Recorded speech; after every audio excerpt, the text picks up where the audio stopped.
Hello, welcome to the 104th episode of the Henry George Daily Devotion. We've made it to Chapter 2, Differences in Civilization to What Do, of Book 10.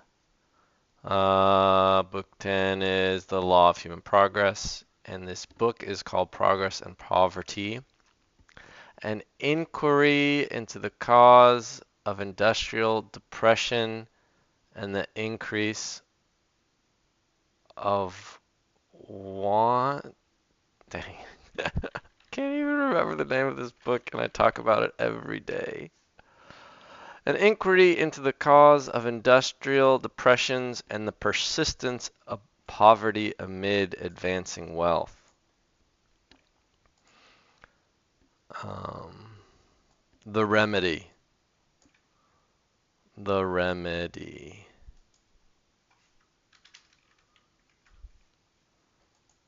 The remedy. All right. George writes, in attempting to discover the law of human progress, the first step must be to determine the essential nature of these differences, which we describe as differences in civilization. Okay?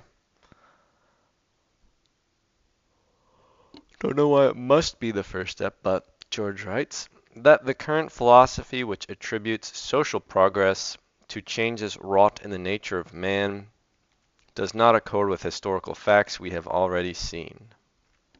Yes, we just went through whether or not the different, if there's some innate capacity uh, for different races, quote unquote, of man. And then the other idea was some sort of hereditary natural selection mechanism. Now we say that George says this does not accord with historical facts.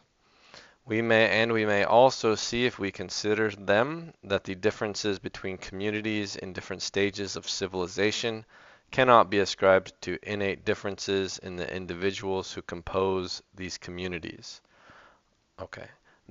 That there are natural differences is true, and that there is such a thing as hereditary transmission of peculiarities is undoubtedly true, but the great differences between men in different states of society cannot be explained in this way. The influence of heredity, which it is now the fashion to rate so highly, is as nothing compared with the influences which mold the man after he comes into the world. What is more ingrained in habit than language, which becomes not merely an automatic trick of the muscles, but the medium of thought? What persists longer or will quicker show nationality? Yet we are not born with a predisposition to any language. Our mother tongue is our mother tongue only because we learned it in infancy.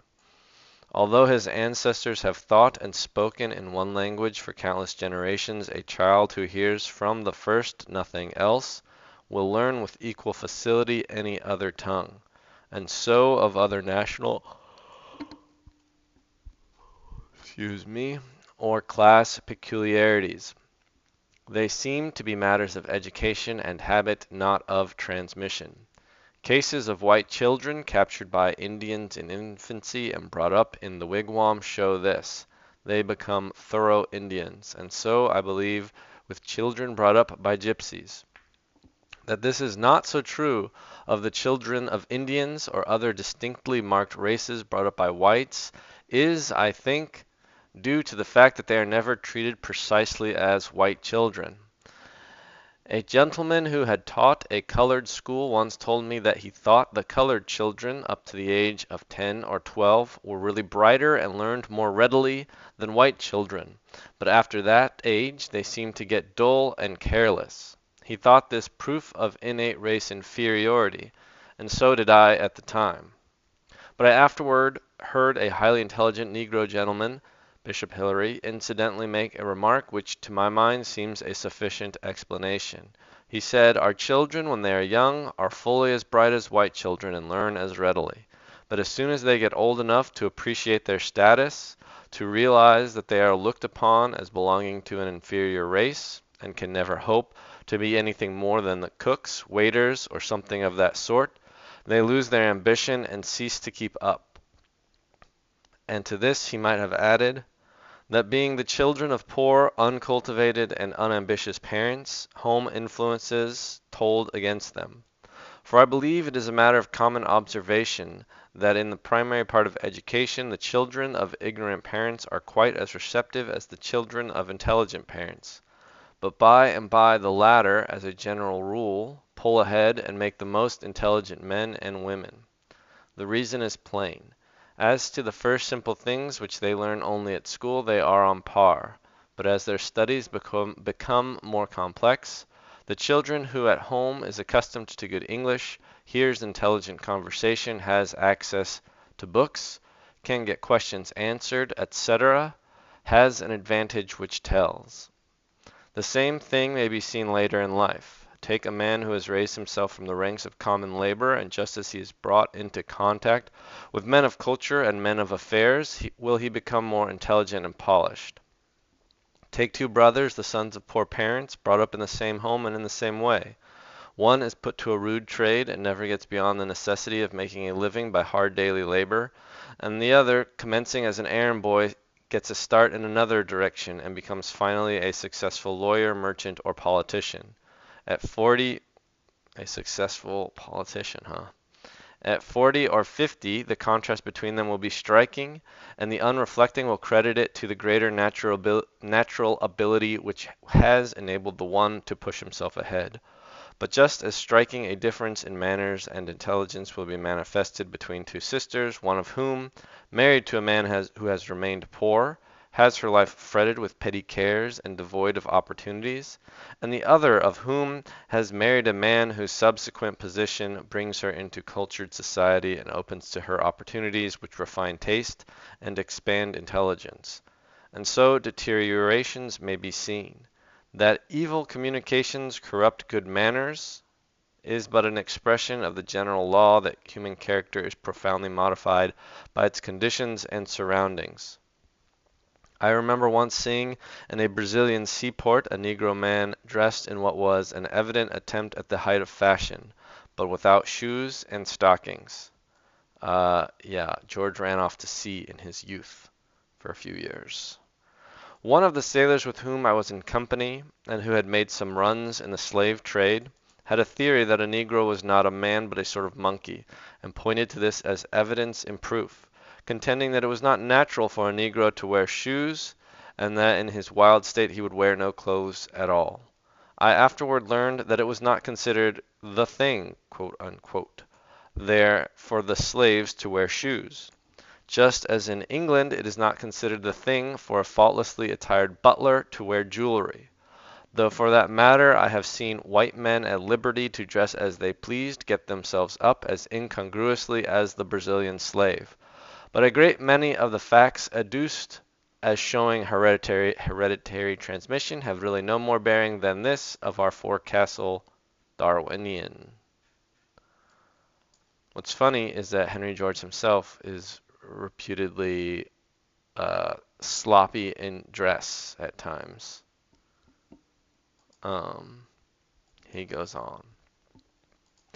That, for instance, a large number of criminals and recipients of public relief in New York have been shown to have descended from a pauper 3 or 4 generations back is extensively cited as showing hereditary transmission.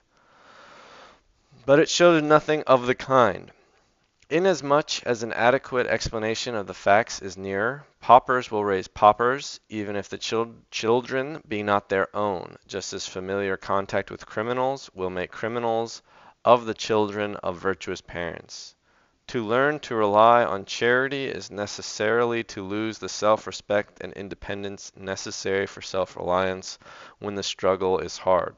So true is this, that, as is well known, charity has the effect of increasing the demand for charity, and it is an open question whether public relief and private alms do not in this way do far more harm than good. And so of the disposition of children to show the same feelings, tastes, prejudices, or talents as their parents. They imbibe these dispositions just as they imbibe from their habitual associates, and the exceptions prove the rule, as dislikes or revulsions may be excited.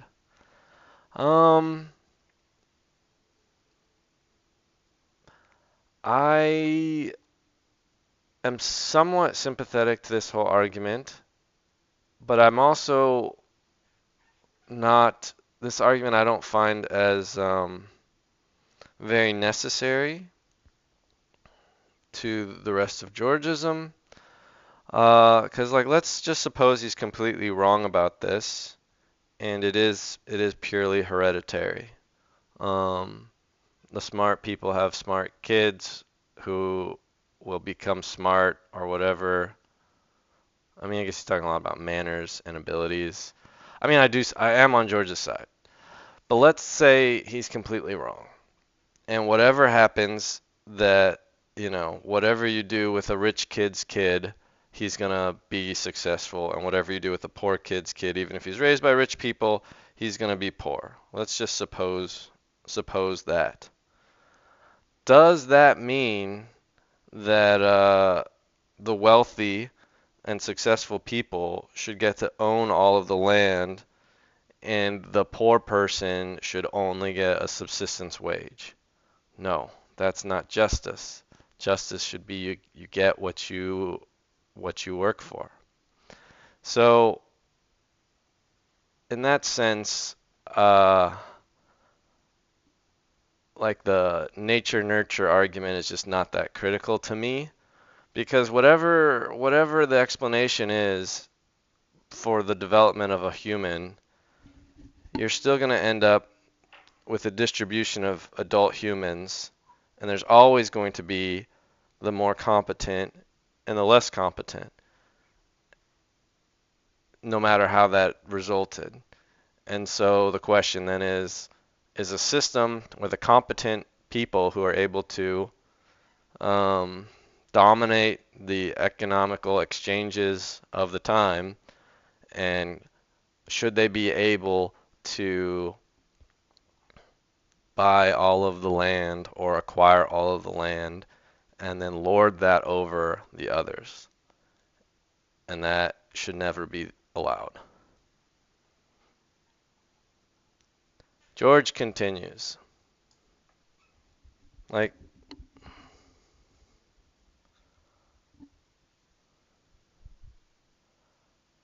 yeah, like sometimes I just think about sports where it seems pretty clear in sports than in other domains that heredity has a huge effect on that. Um, like if sports success were to determine, everyone's welfare in society, well-being, like just because, Michael Jordan, was the best ever. Of course, I don't even know about his son or daughter. Did Michael Jordan have kids?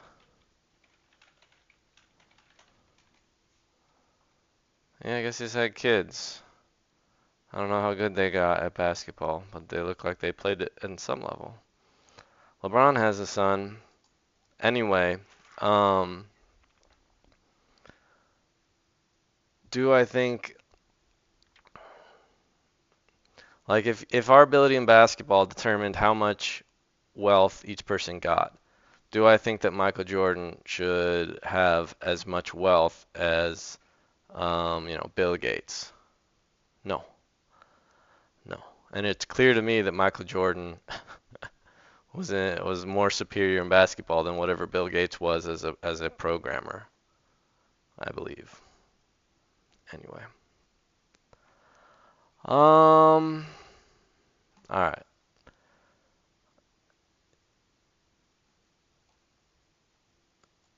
Yeah. That's correct. Trinity Rodman. She was a heroine for us. We won the World Cup. I mean the Olympics gold, baby. Um, I always have to bring up the fact that Alex Morgan played for my club team. I played against her as a kid once, I'm told. I don't know. We scrimmaged the girls team once, and she was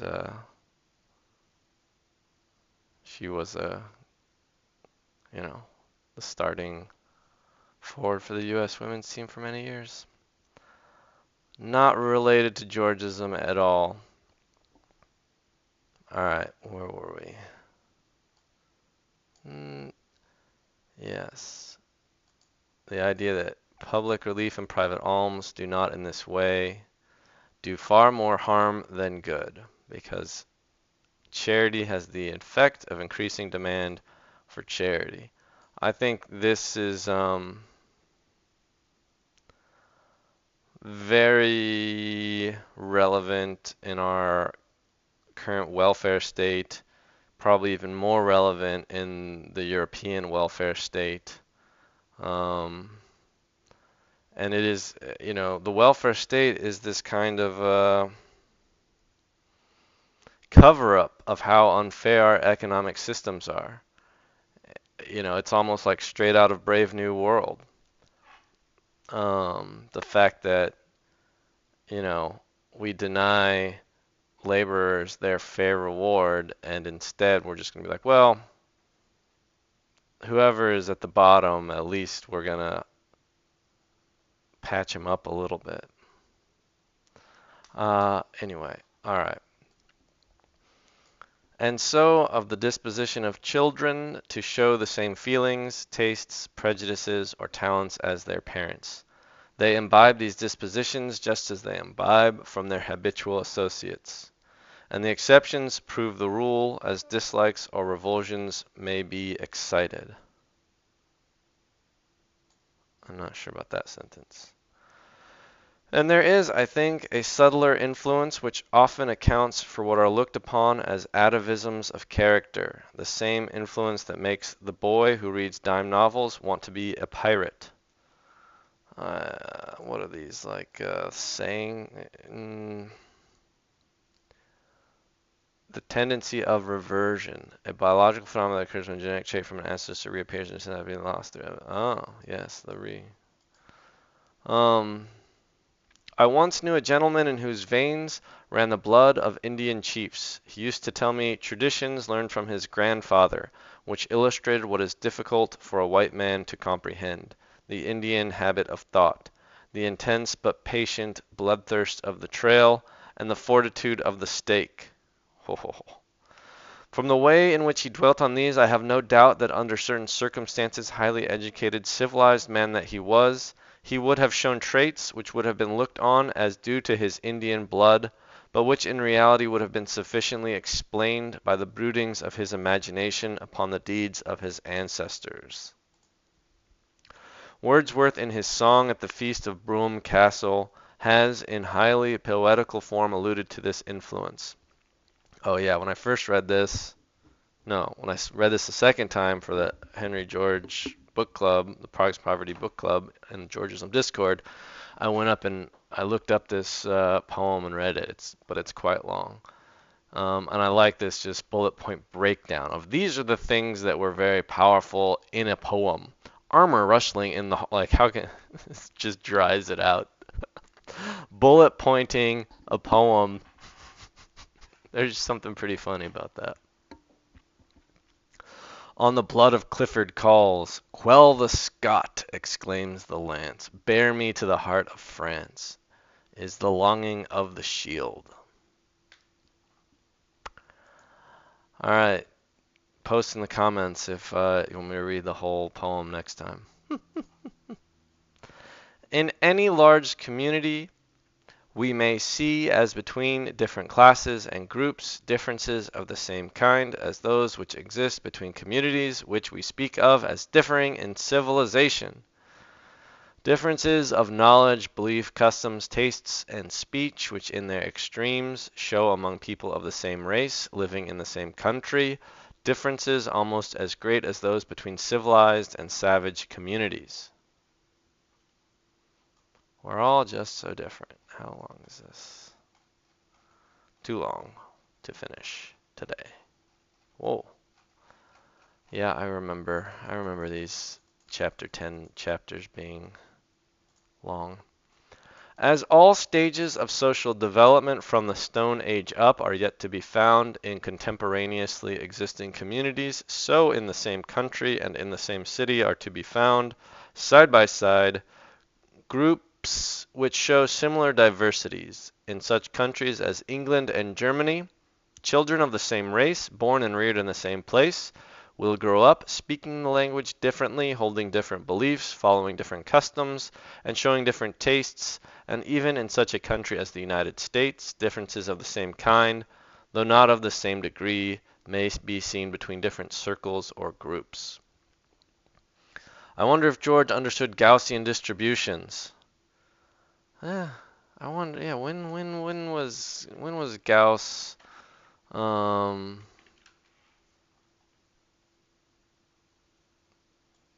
mean, it's 100 years earlier. Oh, when he was born, yeah. I mean, George was not formally educated very high, so I would be sort of surprised if he had done anything like calculus or probabilities. I don't know when. I don't know. I don't. When did I learn about Gaussian distributions? I don't know. Probably in physics in college. But I suppose if you were to take I mean, in his age, political economy was more like in the domain of philosophy, not really the sciences or math. Um, so yeah, interesting. Uh, but these differences are certainly not innate. No baby is born a Methodist or Catholic to drop its H's or to sound them. All these differences which distinguish different groups or circles are derived from association in these circles. The Janissaries were made up of youths torn from Christian parents at an early age, but they were nonetheless fanatical Muslims, and nonetheless exhibited all the Turkish traits. The Jesuits and other orders show distinct character, but it is certainly not perpetuated by hereditary transmissions, and even such associations as schools or regiments, where the components remain but a short time and are constantly changing, exhibit general characteristics which are the result of mental impressions perpetuated by association. This rings true to me from my own life experience in some of the extremist homeschool groups I was a member of, that we didn't join till I was like in fifth or sixth grade-ish, but nonetheless had very strong influence over me. And we very easily just could have gone a different direction. You can, yeah. Yeah, I can remember being like seventh, eighth grade and like feeling so, um, not exactly two-faced, but around some groups, like I would spike my hair to be cool, and I wanted to wear, Airwalks or Vans. And then around this other group, you tuck your shirt in and you wanted to be esteemed for being polite and holding the door open for people. Anyway, I think we might end today's devotional with that. Think about the ways in which we are influenced by our associations with different groups. And make sure you hang out with lots of Georgists.